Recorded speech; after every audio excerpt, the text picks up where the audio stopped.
Let's see here.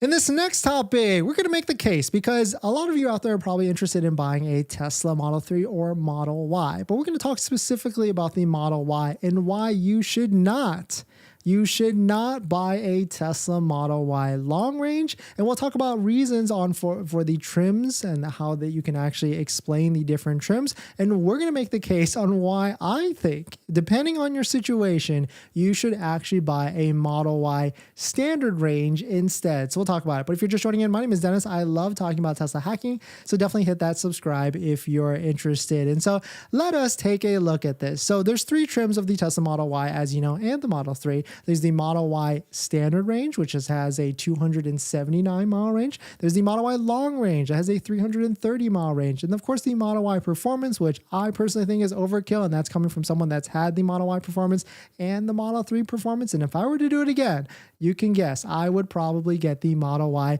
standard range because yes, the range of the Model Y standard range is 279 miles, which is 50 miles less than the long range. But the great thing with this is all these different Model Ys and Model 3s qualify for the full $7,500 federal tax credit. And if you're looking for a bank that can take advantage of the tax credit now so that you can get a lower monthly payment, that's where channel sponsors like Tenet come into play. Tenet, which is down below in the description, allows you to get a lower monthly payment for financing your Tesla. They do this by allowing you to defer a portion of the loan all the way to the end, maybe that $7,500 federal tax credit, which then gives you a lower monthly payment at the end of the day. They can do this because they are a Tesla approved financing partner and they work with credit unions and banks to give you a low monthly payment. So definitely check out Tenet down below in the description. And thank you to Tenet for sponsoring this video and a bunch of other videos this month. But jumping back to this, right? So Model Y long range, yes. If you do road trips or if you have a daily commute of anywhere from 100 miles to day plus, then yes, like 100 miles round trip, then yes, I would say go ahead and get the Model Y long range. But what sparked this interesting topic to me is I saw this Reddit post, which was pretty funny because I've been trying to convince my friend to get a Model Y standard range, especially because he has a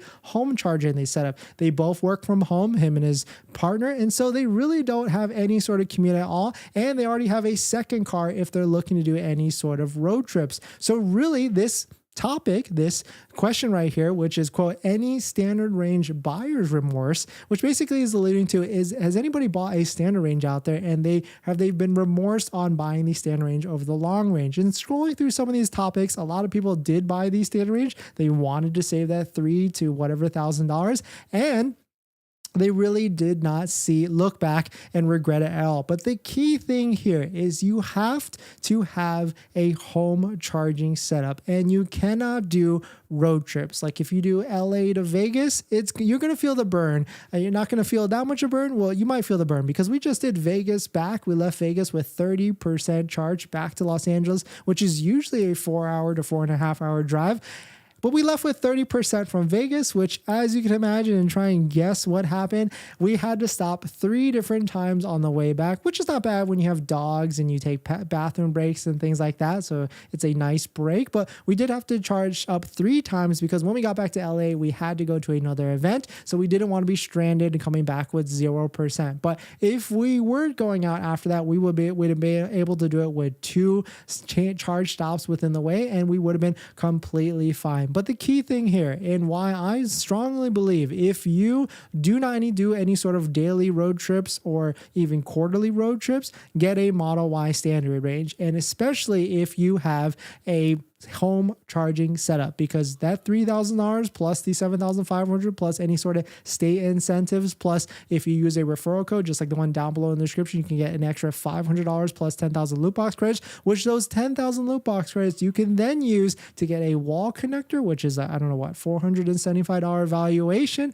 and then get it installed. So you're kind of pretty much ahead if you went with a standard Model Y standard range. But let me know what your thoughts on it. Let me know what you're thinking. I know a lot of you out there have probably different views or you've got different setups, but if you went the standard range and you regretted it, let me know. Or if you went the long range, and most of you that probably went long range didn't look back at all, because I also have another model, go big or go home. And so whenever you go big, you're never going to look back down and regret that you spent the more money, I guess. But if you went small, then you might always consider going up like, well, what if I did get that long range, or what if I did get that performance? So I certainly understand at the end of the day, but definitely some pretty interesting stuff. Let me know what your thoughts on it. We're going to jump into the next topic. But before we do that, this video is actually sponsored by my Patreon link. Down below in the description of the Patreon link, where you support the channel and get access to the ultimate Tesla buying guide out there with all the best interest rates for financing your Tesla, all lower than Tesla financing. So definitely check it out. Patreon link down below in the description.